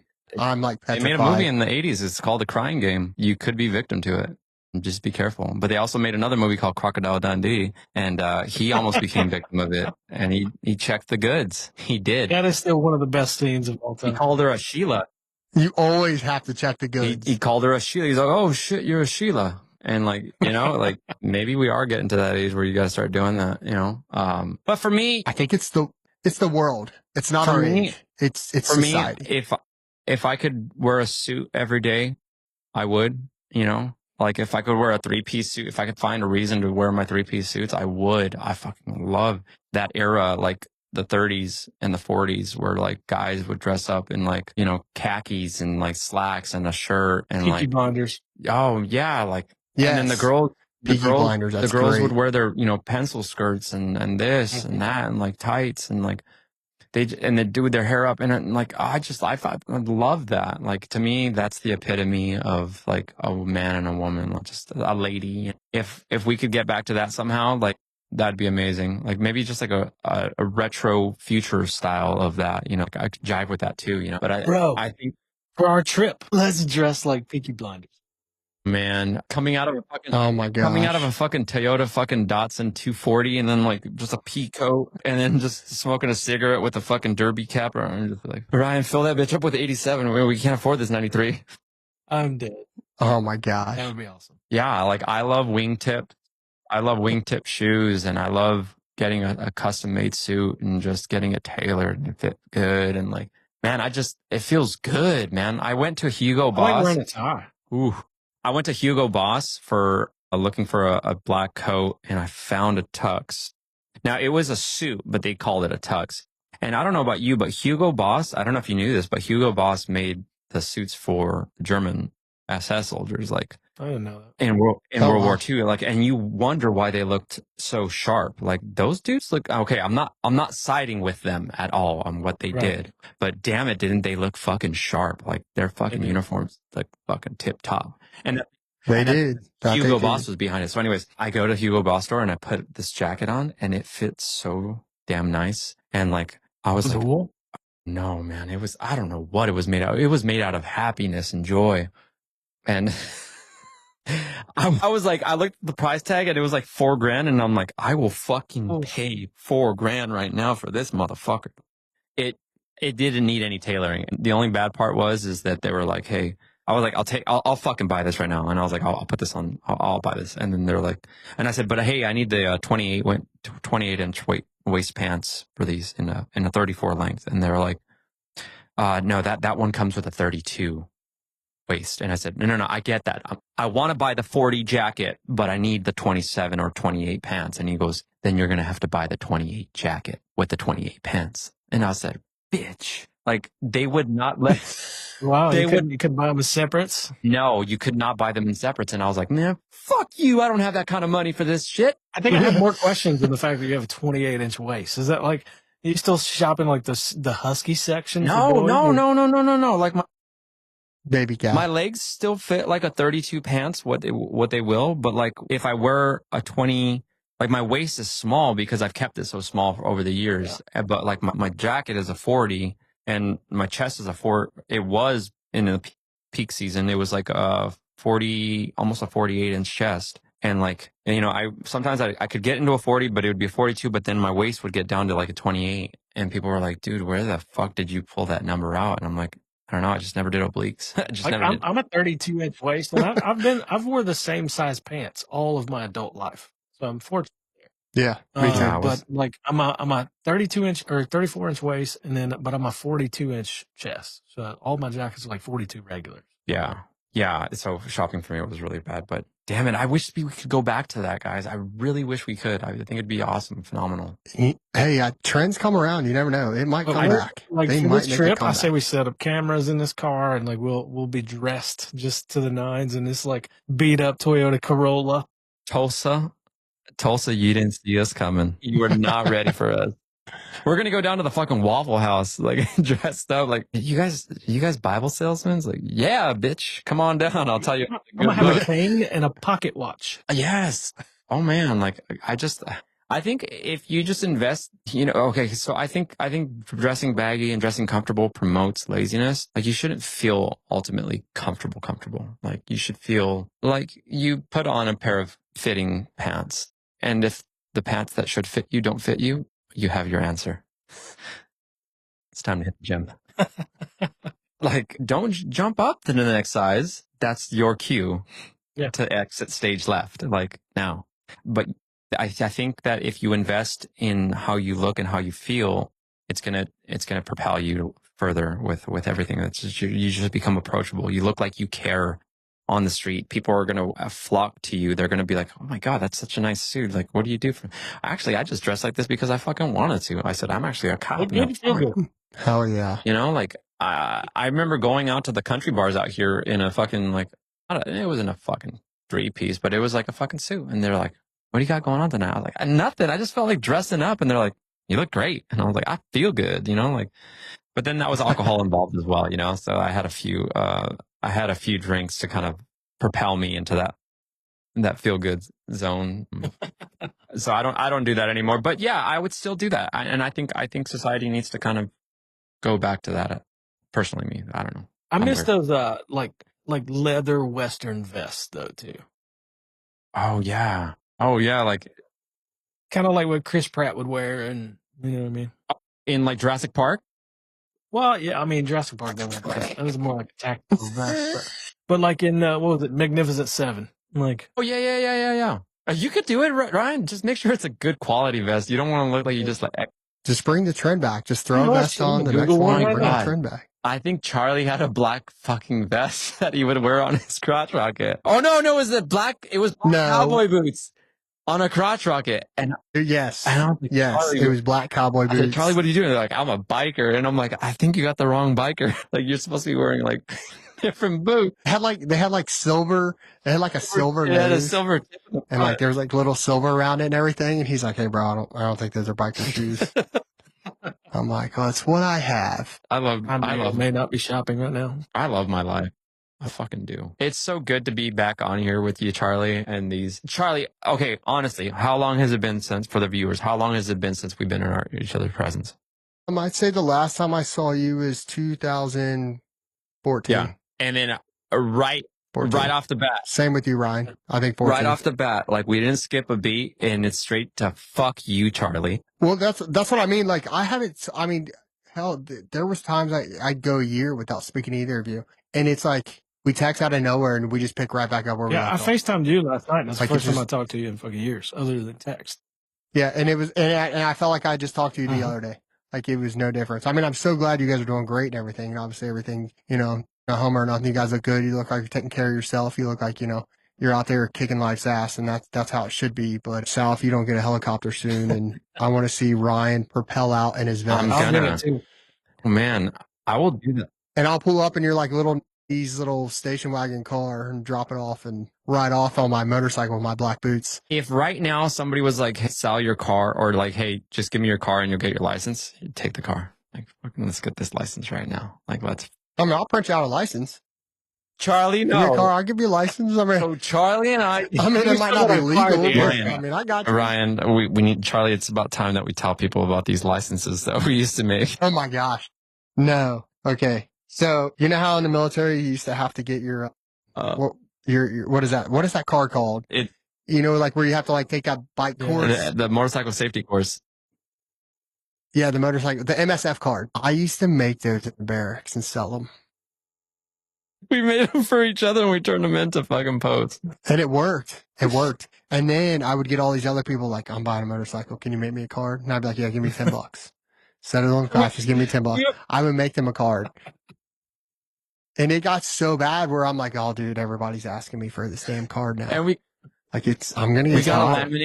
a laminating machine to like insert these things and then pass them through the heater. And like, I remember being like, Charlie, Oh, it was I was bad. like, Charlie, they don't look good enough. They're still looking real shabby. Like, we gotta get a better print. We gotta. It looked like something you order off Temu. It was so bad. It was bad. But hey, it worked. It worked. That's what I'm saying, Ryan, is like, my life is filled with these fucking weird ass stories. Like, and it's not just Charlie, it's everybody else too. Like, I find myself utterly like impressed that I Forrest Gump my way here, because we should have been in jail for that, Charlie. Yeah, there's a lot of things that I'm like, damn, thank God we didn't get caught. Be working at Chipotle right now. I mean, no offense to them guys or anything like that, but little shady stuff. But hey, it worked out. It all worked out in the end. That's what I like. Never got caught. Now I can talk about it and laugh about it. And We're gonna receive UCMJ go on here and next tell. week. They're gonna be like, motherfuckers, you're coming. I know. I'm waiting for the VA to write me and be like, I heard about your Of your- career. You Your fucked MSF up. You You lost every. Yeah, you lost every. DFV is going to we're taking your It motorcycle happens. endorsement. Oh my God. Yeah, that's. There's so many funny fucking things. So many funny things. Yeah. I don't know. All Back right, to you, well, Bob. we are back. We're closing in on our 2-hour mark.